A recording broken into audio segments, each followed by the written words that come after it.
Erev Tov. Donc, la réflexion que j'avais envie d'entamer avec vous ce soir démarre donc de l'analyse de la fin de la paracha. Donc, on va essayer de reposer le cadre. On va lire donc cette semaine un texte qui nous relate un événement majeur dans l'histoire du peuple d'Israël, puisque c'est le moment de la révélation au Sinaï. D'accord? On est au Sinaï, la Torah va être révélée. Il va y avoir donc Moshe qui monte sur ce mont Sinaï, qui redescend, les 10 paroles, avec tout ce qui passe autour de cela, les tonnerres, les éclairs, enfin tout ce que vous avez sans doute déjà dû lire, ou alors au moins peut-être vu le film, j'en sais rien. Et on a donc ces 10 paroles. Je suis l'Éternel ton Dieu, tu n'auras point d'autre Dieu, le Shabbat, le respect des parents, l'interdiction du vol, du meurtre, etc., etc. Et puis donc, on termine. Donc on lit le texte, il y a quelque chose un petit peu de crescendo qui se met en place, d'accord? On a au fur et à mesure l'arrivée près du Sinaï, comment ça se passe, le peuple d'Israël qui se prépare, donc vous avez comme ça une forme de montée en puissance dans les versets. Et puis le moment où véritablement on nous parle de ce qui se passe dans la révélation, et puis la suite. La suite, c'est donc le peuple d'Israël qui sont au loin, qui disent à Moshe, on est tellement bouleversé que si c'est la parole divine qui s'exprime encore, on a peur de mourir. Et donc Moshe qui va véritablement dans le Sinaï. Très bien. Le texte continue, et Dieu dit à Moshe, parle aux enfants d'Israël, vous avez vu que je vous ai parlé à partir du Sinaï, ne faites absolument pas d'autres divinités. Et puis là, brusquement, une loi qui arrive, et qui nous dit la chose suivante, vous me ferez un autel en terre sur lequel vous amènerez vos offrandes. Et si vous décidez de faire un autel en pierre, vous ne pourrez pas le tailler avec les ustensiles que l'on utilise pour tailler la pierre, c'est-à-dire des instruments en fer, car en effet, avec ce fer-là, on peut créer des armes. Point. Dernier verset de cette paracha, donc très puissante, Velotale b'malotal mizbechi, asher lo tigaler vatra alav, et tu ne montreras pas, pardonnez-moi, avec des marches sur cet autel, afin de ne pas dévoiler ta nudité sur lui. Alors, il y a quelque chose quand même de très très curieux ici. C'est-à-dire, on est ici donc dans la révélation, on est dans quelque chose d'extrêmement puissant, et puis tout de suite après, c'est quoi la parole d'Hachem? Il parle d'un autel qui doit être fait de préférence en terre, et s'il est fait avec des pierres, de ne pas utiliser du fer pour tailler les pierres, et surtout, dernière indication, attention, indication architecturale, de ne pas créer d'escalier pour monter sur l'autel, afin de ne pas dévoiler sa nudité sur lui. Et là, cette paracha s'arrête, terminée, et après on passe à la paracha de la semaine suivante. On a l'impression qu'il y a ici quelque chose un petit peu de surprenant, quoi. On est monté en puissance, et puis d'un seul coup, on nous parle d'une histoire d'autel, et dernier mot, et attention, hein, quand tu fais l'autel, ne fais pas des marches, mais fais une rampe douce pour y accéder, afin de ne pas dévoiler ta nudité. Quelle nudité je vais dévoiler quand je vais faire des marches pour accéder à l'autel? Quelle nudité je vais dévoiler? Essayons d'imaginer que nous devons rentrer dans un lieu et que pour pouvoir accéder à ce lieu, il faut monter des marches. Bon, on va monter les marches. Bien sûr, si les marches font 80 cm de haut, ça va être compliqué. Mais là, on parle de marches normales. Quelle différence il y a entre monter sur des marches pour accéder à un lieu qui est en hauteur et mettre en place comme une forme de rampe douce pour pouvoir y accéder? Alors bien sûr, on va évidemment aller voir ce que Rashi nous dit sur place. Et c'est comme ça qu'on va rentrer un petit peu dans le sujet que j'avais envie d'aborder avec vous ce soir, sur la notion du respect. Rashi nous dit, Velo tale bemalot, et tu ne feras point donc de mahalot, c'est-à-dire d'escalier. Que sheata bonne kevesh la misbech lo taseu malot malot. Lorsque tu feras la rampe d'accès au misbéach, ne le fais pas avec des marches. Et Rashi en vieux français nous dit escalier, d'accord? Et là, chalaki on me choupe pas, mais il doit être tout droit et que ça ne soit pas des marches à gravir. Afin de ne pas dévoiler ta nudité. Comment cela? שעל ידי המעלות אתה צריך להרחיב פסיעותיך, ואף על פי שאינו גילוי ערווה ממש, שהרי כתיב והסלם יכנסי בד, מכל מקום הרחבת הפסיעות קרוב לגילוי ערווה הוא, ואתה נוהג בהם מנהג ביזיון. Alors regardez ce que Rashi dit. Rashi hallucinant. Rashi nous dit, parce que si tu montes sur les marches, tu auras besoin donc bien de soulever les pieds, et bien qu'en vérité ici en soulevant le pied il n'y a strictement aucune forme de nudité. Pourquoi? Parce que les Kohanim étaient habillés avec des tuniques, et sous ces tuniques ils avaient des caleçons longs, et donc quelle que soit la hauteur des pas que tu puisses faire, de toute façon circuler il n'y a rien à voir, ils ont des caleçons longs sous leurs vêtements. Et c'est vrai que ce Rashi, il est surprenant. Il dit néanmoins, Harchavat psiot karov le gilou yerva.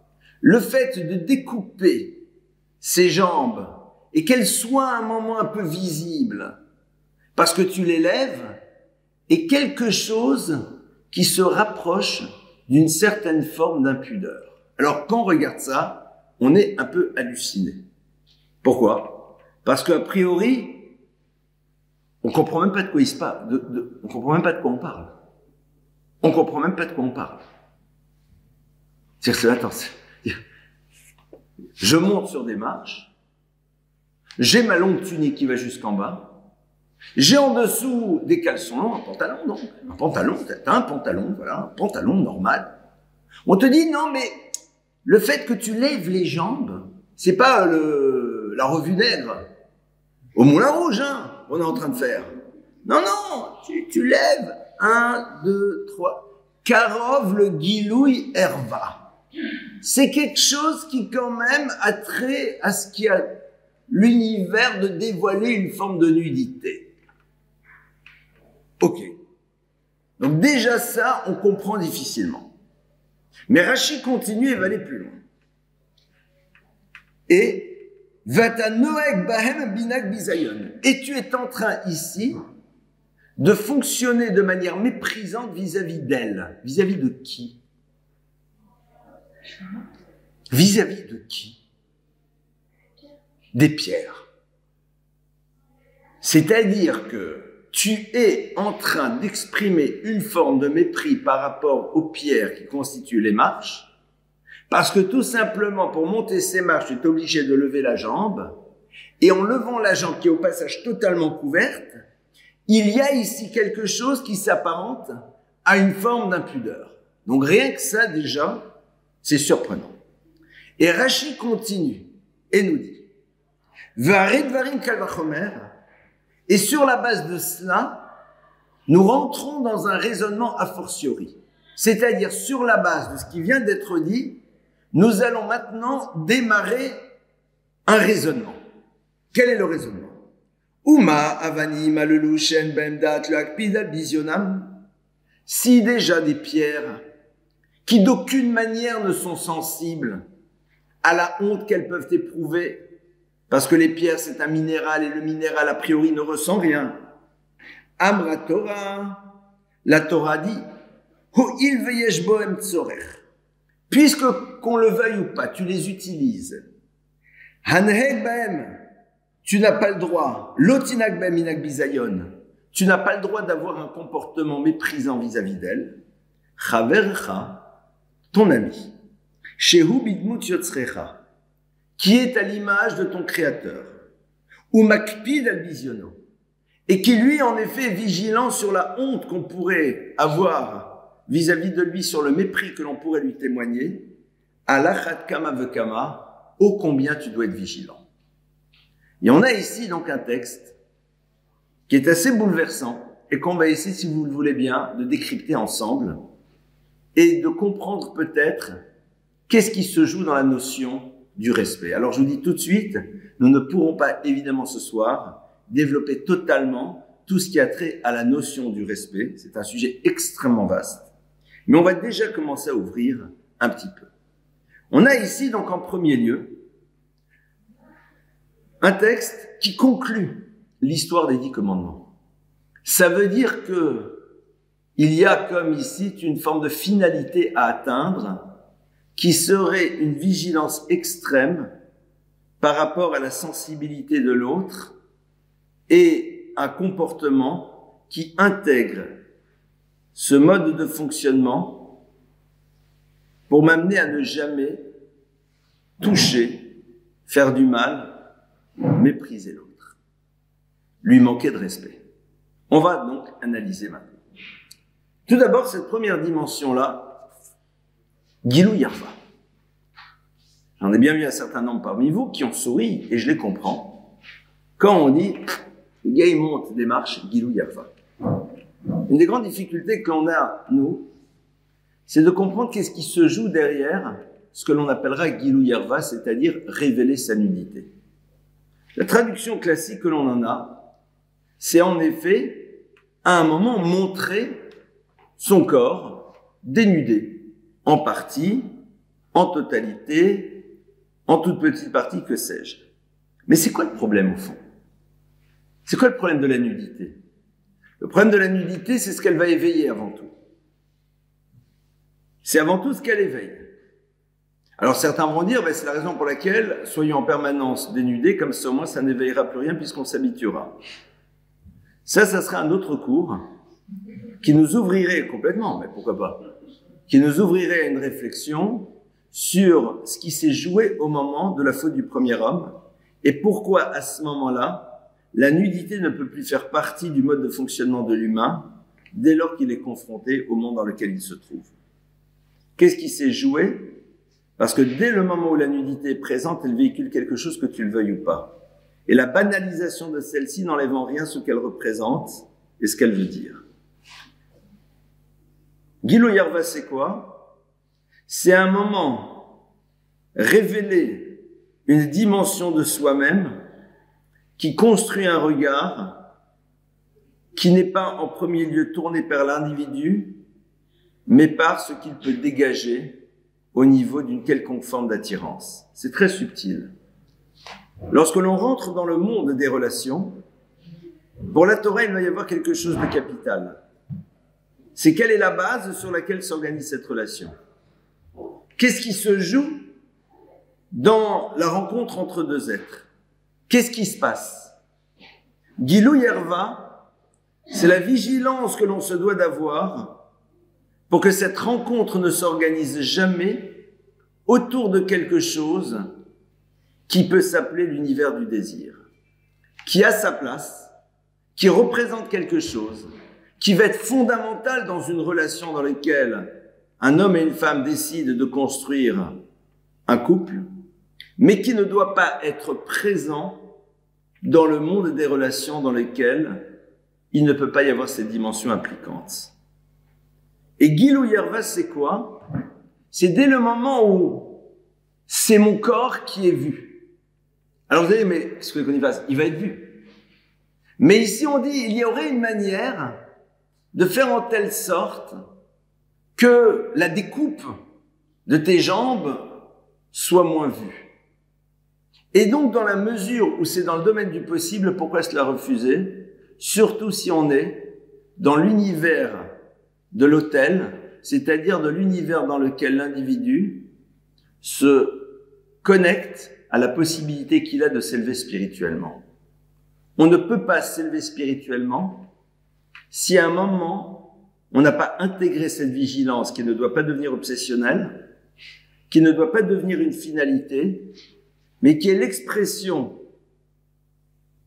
de ce que l'on définit comme étant essentiel, c'est-à-dire l'individu et non pas ce qu'il dégage. Au passage, la nudité ne pose pas de problème dès lors qu'elle s'inscrit dans un cadre, puisque c'est de cette manière-là qu'un homme et une femme se rencontrent lorsqu'ils sont dans leur conjugalité.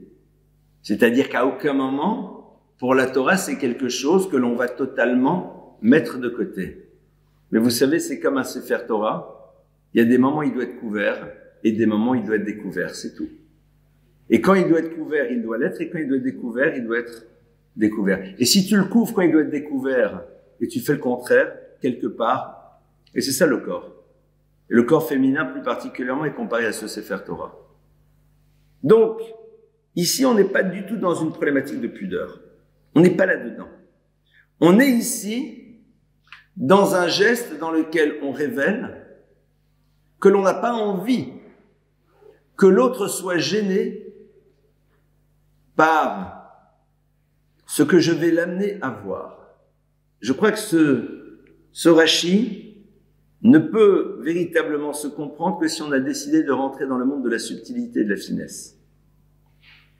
Je pense que c'est un des Rashis, en tout cas, les plus subtils, parce qu'il nous éveille à des choses qui, pour nous, nous semblent extrêmement étrangères.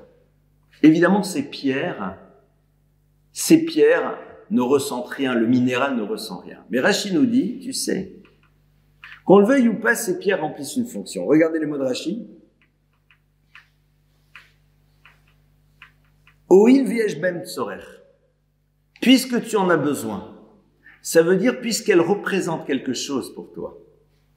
Quand quelque chose représente quelque chose pour toi, tu ne dois pas le mettre dans une situation difficile. Mépriser l'autre, c'est créer chez lui une situation qui peut être gênante. C'est oublier qu'il a peut-être une sensibilité. On pense que souvent manquer de respect, c'est agir mal vis-à-vis de l'autre. Manquer de respect à quelqu'un, c'est oublier qu'il a peut-être une forme de sensibilité et donc en tenir compte dans notre manière d'être lorsque nous sommes face à lui. Et c'est ça ce que Rashi est en train de me dire. Rashi dit, yesh ben tzorer. Si on a besoin, ça veut dire que c'est le prototype d'une chose qui a une place. Pourquoi? Parce que tu en as besoin. Et pourtant, cette place, c'est toi qui la lui donnes, parce que c'est toi qui as donné à ces pierres cette fonction d'être démarche. Elles ne ressentent rien, mais dès le moment où une chose a une valeur quelconque, ce que l'on attend de toi, c'est de réfléchir à la sensibilité de cette chose et d'avoir vis-à-vis d'elle un comportement qui lui montre que tu as intégré sa sensibilité. Si on était véritablement dans la perception réelle de la sensibilité de l'enfant, il y aurait des postures, des attitudes et des mots que l'on n'aurait jamais vis-à-vis de lui. Parce que tout simplement, il y a des manières d'être qui révèlent que on ne peut pas penser que l'autre puisse être gêné par quelque chose. On est complètement dans une démarche inversée ici. C'est pas du tout par rapport à moi, c'est par rapport à toi. Te respecter, c'est imaginer ta sensibilité et ne pas te confronter à une situation qui dans l'absolu te serait difficile, qu'on le veuille ou pas. Lever les jambes comme ça, au niveau extrêmement fin, c'est t'amener à te confronter à la problématique du désir. Je te respecte suffisamment pour ne pas créer chez toi cela. D'ailleurs, vous le savez, quand dans la paracha de Yitro, quelques versets avant, on nous parle de l'otachmod, de ne pas convoiter, nos maîtres nous disent aussi que derrière tu ne convoiteras pas se cache le mot l'otachmid. Ne fais pas en telle sorte que l'autre te convoite. Alors dans une lecture basique, c'est ne crée pas chez l'autre le désir de te convoiter, mais de manière beaucoup plus fine, c'est réalise que parfois tu peux créer chez l'autre quelque chose qu'au plus profond de lui-même il ne désire pas, mais que tu génères. Et à partir de cela, le respecter, ce n'est pas le confronter à quelque chose qui ne correspond pas à ce qu'il désire réellement. Ça veut dire que derrière cela, la Torah pose l'idée, c'est que l'individu, dans son essence, a envie d'être dans l'excellence. Que au fond, au plus profond de nous-mêmes, nous avons envie d'accéder à un niveau élevé. Et que si on nous demandait notre avis, eh bien on nous dirait que l'on n'est pas intéressé à un moment à jouer bas de gamme. Ça ne nous intéresse pas. Et que l'on fait le constat parfois qu'en effet nos premiers regards ne sont pas ceux qui nous correspondent réellement. Et je vais vous dire pourquoi. Parce que si ces premiers regards-là, nous les décryptions à nos enfants lorsqu'ils sont petits, nous en aurions honte. Qu'as-tu vu, papa? Qu'as-tu vu, maman? Qu'as-tu regardé? Quelles sont les premières choses qui ont été présentes dans ton esprit? Est-ce que vraiment ça m'intéresse? Non, parce que je sais très bien que cet enfant ne comprendrait pas, parce que pour lui c'est quelque chose qui me renvoie à une dimension un peu petite de moi-même. Être dans le respect de l'autre, ça va être donc en premier lieu réinstaller chez nous l'univers du sensible. Et c'est vrai que ce que j'appellerais l'univers du sensible est quelque chose duquel on est très éloigné. Pourquoi? Parce qu'on est dans un monde dans lequel on a décidé que on ne voit pas pourquoi l'autre pourrait être atteint et altéré par quelque chose. On ne voit pas pourquoi l'autre pourrait être touché par quelque chose. On est d'accord qu'il peut être touché par des mots durs, par une violence, par une agression. Je vais vous donner un exemple tout simple. Il vous est sûrement toutes et tous arrivé un jour d'être dans une réception, dans un mariage, dans laquelle vous constatez que quelqu'un est au centre et fait tout pour attirer les regards, de par sa tenue, de par sa gestuelle, de par ce que vous voulez. Si vraiment on a gardé une sensibilité, on se sent gêné. Ça nous embête de regarder cette dimension-là. Parce que quelque part, on y retrouve quelque chose qui ne correspond pas à ce que nous pensons être véritablement l'expression d'un être humain dans le plein sens du terme. Rav Wolbe explique et dit que sans doute un des problèmes majeurs de notre génération, il en parlait déjà il y a 40 ans dans son enseignement, c'est cette perte de sensibilité. Le fait que l'on n'arrive même plus à ressentir cela. La Gemara nous dit à Ochel Beshuk, quelqu'un qui mange dehors son sandwich en train de marcher, eh bien d'après une version du texte, cette personne-là ne peut plus être témoin. On ne peut plus recevoir son témoignage. Pourquoi?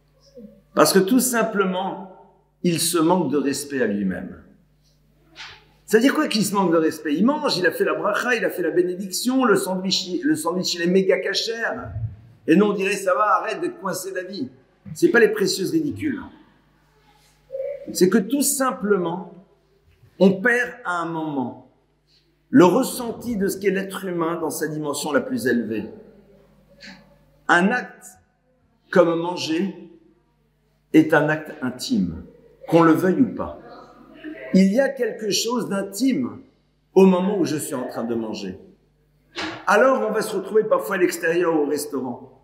Mais s'afficher en train de manger, même si c'est devenu totalement commun, c'est quelque part livrer à l'univers qui est autour de nous quelque chose qui est du domaine de notre intime. Seulement le problème, c'est qu'on a perdu complètement cette sensibilité. Pour nous, elle ne représente plus rien. Mais je vous pose la question. Imaginez un personnage que vous admirez profondément, pour sa grandeur, pour son élévation, pour tout ce qu'il est au niveau spirituel. Un maître, dans le sens le plus grand du terme, que vous voyez sur un quai de métro, en train de boire une canette de coca et manger un sandwich. Qu'on le veuille ou pas, il y a quelque chose qui nous paraîtra de surprenant. C'est-à-dire, on réalisera bien que il y a quelque chose ici qui n'est pas cette personne. C'est très fin. Le problème, c'est quoi? C'est que pour la Torah, le respect commence d'abord par la conscience de la dimension élevée qui nous constitue et qui génère chez nous une manière d'être qui est à la hauteur de ce que nous sommes réellement, c'est-à-dire des êtres faits à l'image de Dieu. J'hésite beaucoup quand je donne ce cours, parce que je me dis parfois les personnes vont sortir en se disant mais il est dingue, il n'est pas dans le monde. C'est quoi cette trick? Sois cool mon frère, détendu. On parle ici de pénétrer dans le monde du sensible et de l'élévation, qui ne nous empêche en rien de nous inscrire dans le monde, qui ne nous empêche en rien de vivre, mais qui crée chez nous l'idée du raffinement, l'idée de l'élégance, dans l'intégralité de nos manières d'être. Ce respect commence d'abord par la conscience de la dimension élevée qui est la nôtre. Et la Torah te dit, et vis-à-vis du tiers, dès le moment où ce tiers remplit une fonction, même si c'est un minéral, eh bien à partir de ce moment-là, ton comportement ne peut plus être le même, parce qu'il représente quelque chose. L'absence de vigilance au niveau du respect de l'autre est révélateur du peu de conscience que j'ai de ce qu'il est, de ce qu'il représente et de son importance. Et ça, c'est ce que ce texte est en train de nous ouvrir. Ce texte est en train de nous ouvrir à ce qui va être la finalité de la Torah, c'est-à-dire de créer chez nous cette sensibilité. Et vous le savez parfaitement.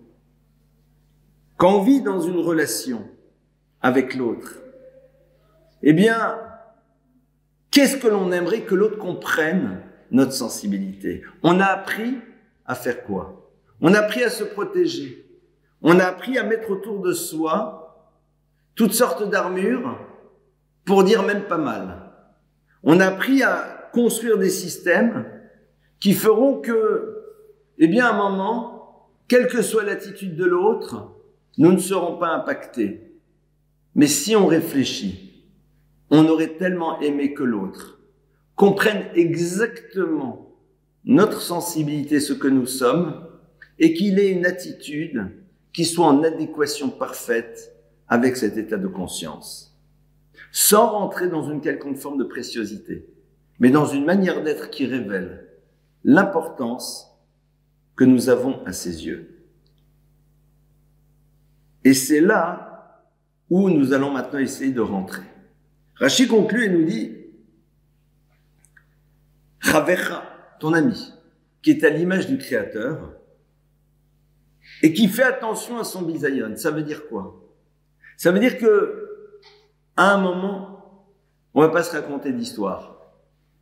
Le fait de se sentir méprisé est quelque chose qui nous affecte et qui nous touche. Mais comment ici je me sens méprisé? Par l'absence de réflexion que l'autre a sur ma sensibilité. Parce que là, Rashi nous parle de quoi? D'une personne qui a levé la jambe au lieu de marcher de manière différente. Mais tu aurais pu faire différemment. Tu aurais pu être plus dans cette élégance. Tu aurais pu ne pas éveiller chez moi un regard de désir que je ne désire pas avoir. Alors pourquoi tu ne fais pas attention? C'est qu'au fond, je ne représente pas grand-chose pour toi. Makpid al-Biziono, c'est tout simplement révéler que chacune et chacun d'entre nous, lorsqu'il est dans l'univers de son quotidien ou de son intime, est une personne qui a besoin d'être rassurée sur le fait que ceux qui le fréquentent ont conscience de ce qu'il est à travers la vigilance extrême qu'ils ont dans leur manière d'être par rapport à lui. On en a besoin, qu'on le veuille ou pas. Et cette vigilance, ce n'est pas dans des actes positifs, mais dans le fait que l'on s'empêche d'avoir des comportements qui peuvent être gênants par rapport à cette personne. Il y a un texte dans le Talmud, dans le traité de Chagiga, qui dit la chose suivante, que quelqu'un qui aurait des gestes un peu borderline, parce que quelque chose lui gratte dans les cheveux ou que sais-je, ou dans le nez ou là où vous voulez, eh bien, le Talmud a des mots extrêmement durs si cette personne ose se comporter en présence d'un tiers de cette manière. Pourquoi? Parce qu'il est en train à travers ça d'assassiner l'autre, de lui dire « tu n'as aucune valeur, La preuve, c'est que je ne tiens absolument pas compte de ta sensibilité et de la manière dont tu peux vivre ce comportement que j'ai vis-à-vis de toi. La meilleure preuve, c'est que si tu étais vis-à-vis d'une personne qui représente réellement quelque chose pour toi, ou dont tu as réellement besoin, tu ne te serais jamais permis de faire cela. Jamais. Devant ton patron, tu n'aurais jamais fait ça. Devant quelqu'un de qui tu attends les bonnes grâces et les faveurs, jamais tu n'aurais fait ça. Devant la jeune femme que tu veux séduire, devant l'homme que tu veux séduire, jamais tu n'aurais fait une chose pareille. Donc ça prouve bien que tu es conscient qu'il y a quelque chose ici de méprisable. Donc en le faisant, qu'est-ce que tu es en train de me dire? Que je n'ai pas de valeur, que je n'ai pas d'importance. Je n'ai rien fait d'actif contre toi. Mais je te révèle à travers cette absence de vigilance le peu d'importance que tu as à mes yeux. Et ça, dit la Torah, c'est quelque chose de bouleversant. Parce que chacune et chacun d'entre nous a besoin de savoir qu'il représente quelque chose et qu'il a une valeur dans le monde dans lequel il se trouve. Et même si cette conscience de sa propre valeur, elle est inscrite à l'intérieur de nous, lorsque je suis dans la rencontre avec le tiers, j'ai besoin que celui-ci ne m'envoie pas le message contraire. J'ai besoin qu'il ne me renvoie pas le message contraire. Alors, sur la base de ça, on va essayer de réfléchir ensemble comment on fait pour justement rétablir cette sensibilité, l'entretenir et à partir de cela, réussir à ne pas tomber dans cette erreur qui est de faire honte à quelqu'un en ne le respectant pas. Et comme on l'a vu, ne pas le respecter, c'est ne pas avoir une exigence comportementale de par le fait juste qu'il est face à nous.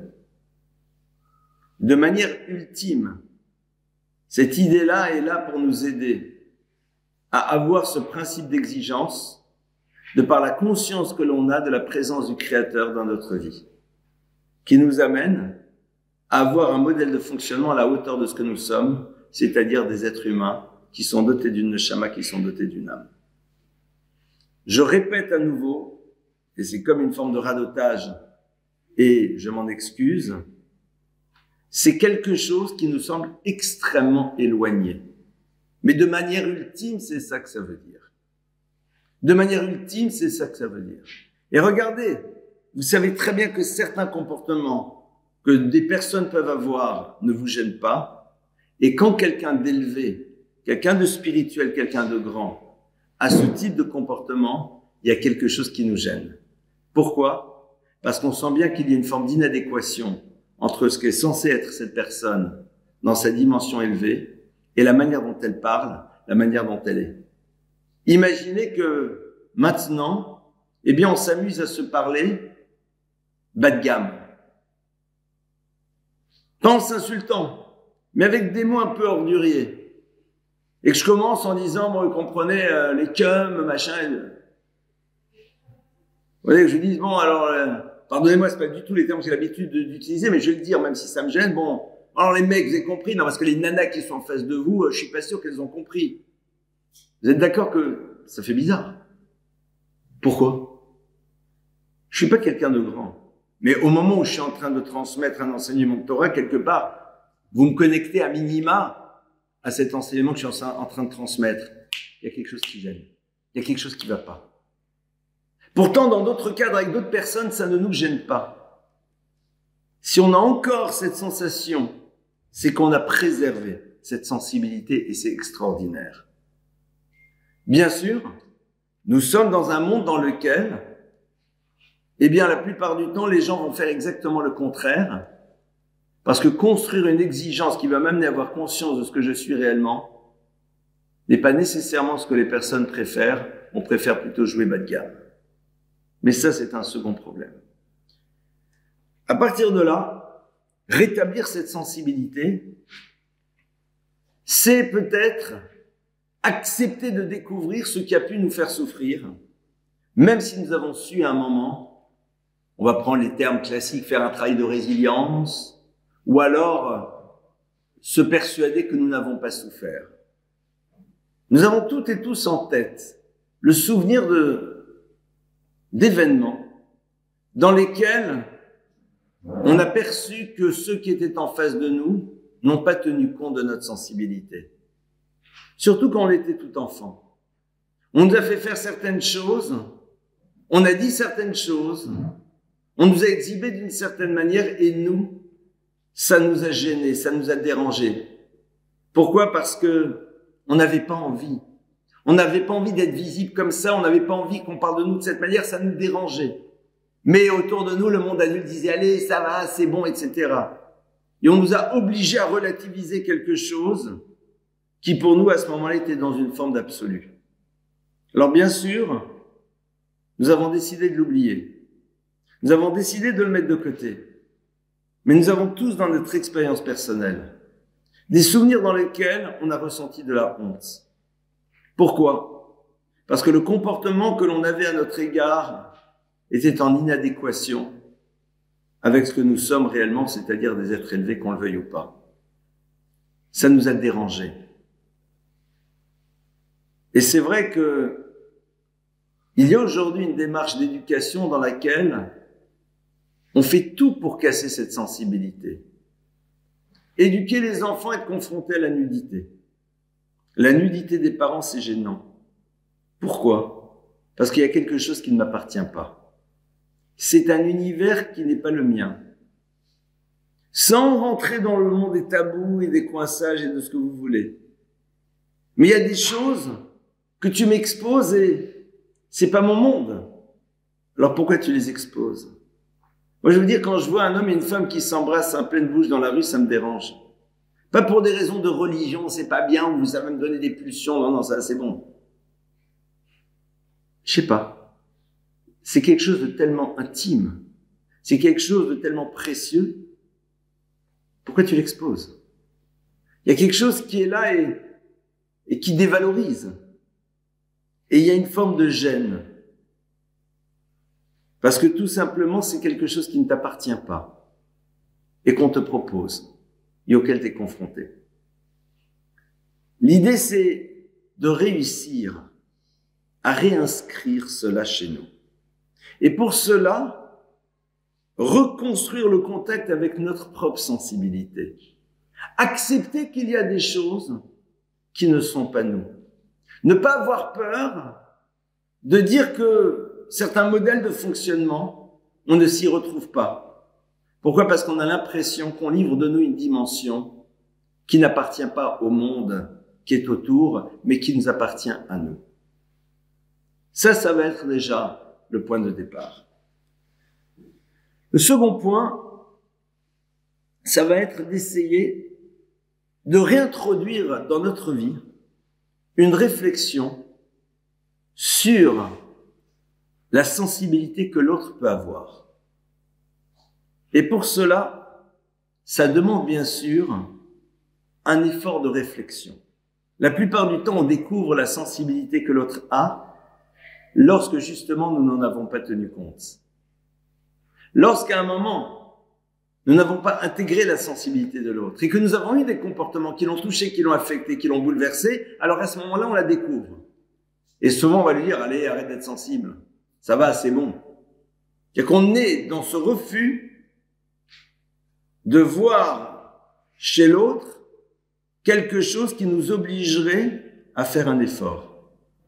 On lui demande de faire disparaître de lui ou d'elle une dimension et un ressenti et une sensibilité qui nous obligerait à partir de maintenant à avoir un mode de fonctionnement qui intègre ce savoir nouveau que nous avons de cette personne. Alors qu'est-ce qu'on fait la plupart du temps? On décide de dire qu'au fond, c'est pas un problème.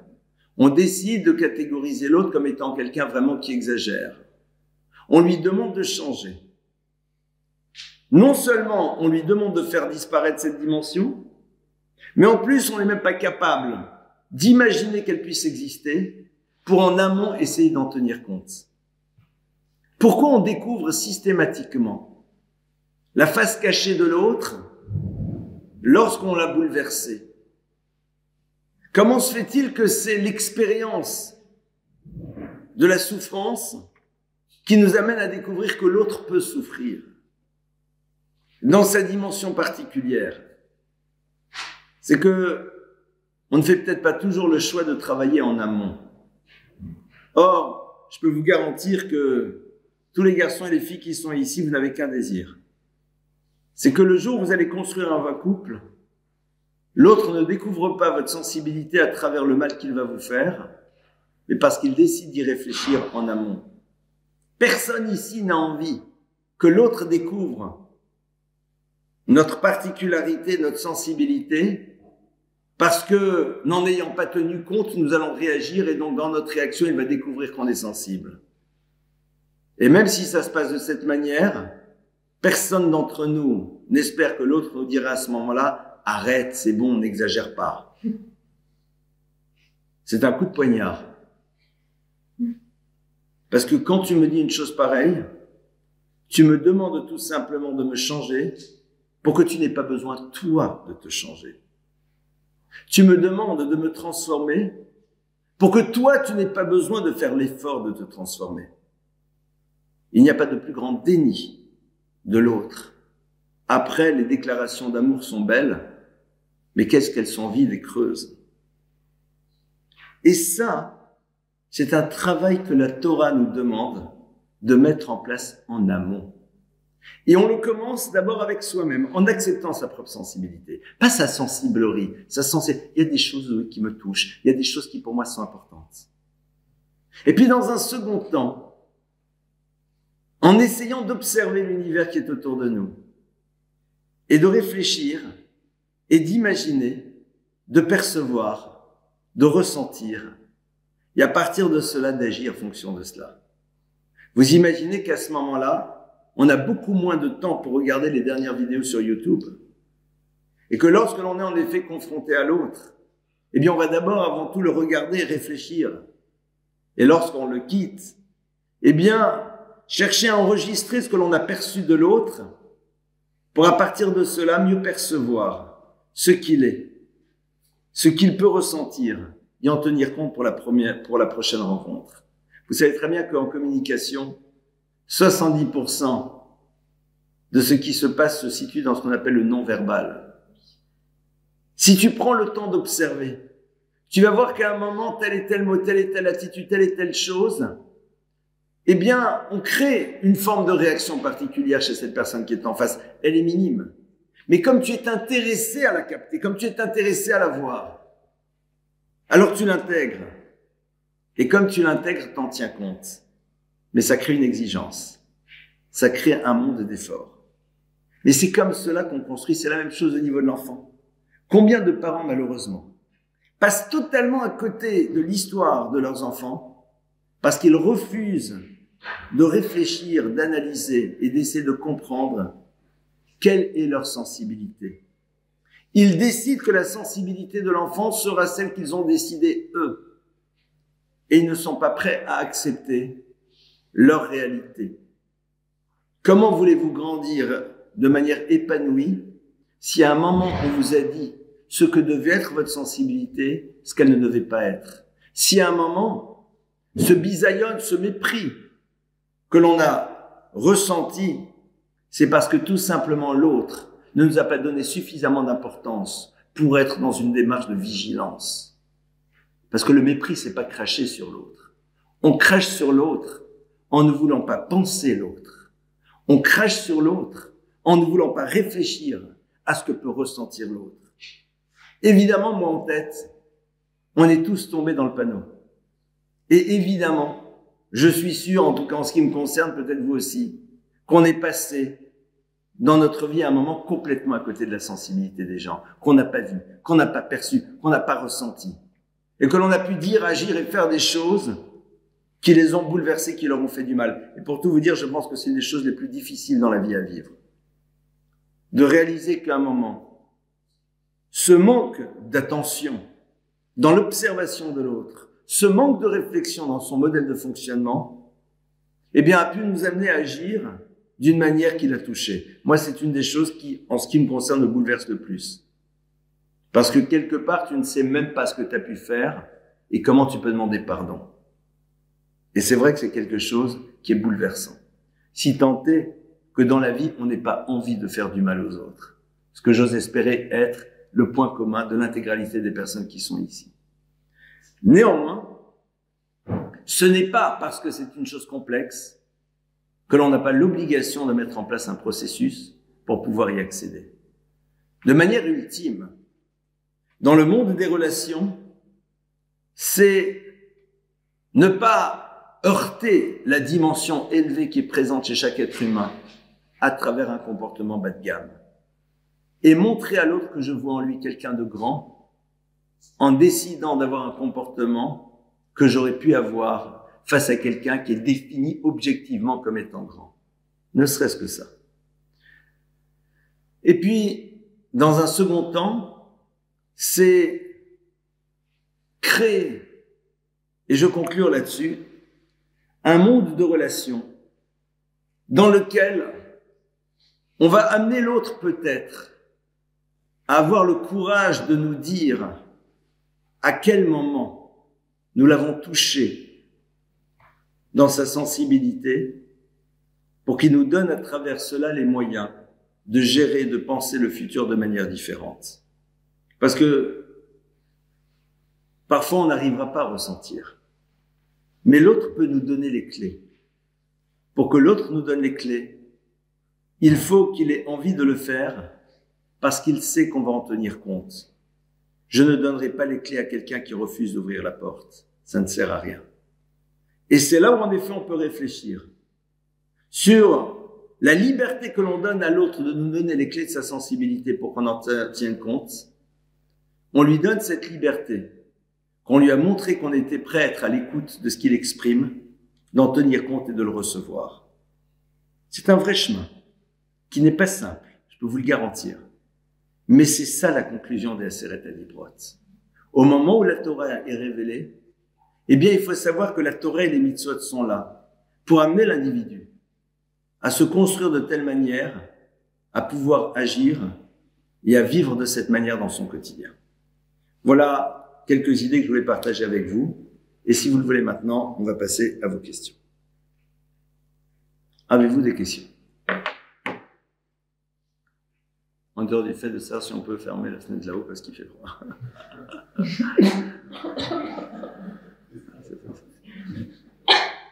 Y a-t-il des questions? C'est pas une mitzvah d'en avoir. Très bien. Écoutez, je vous souhaite en tout cas Shavuot la valeur.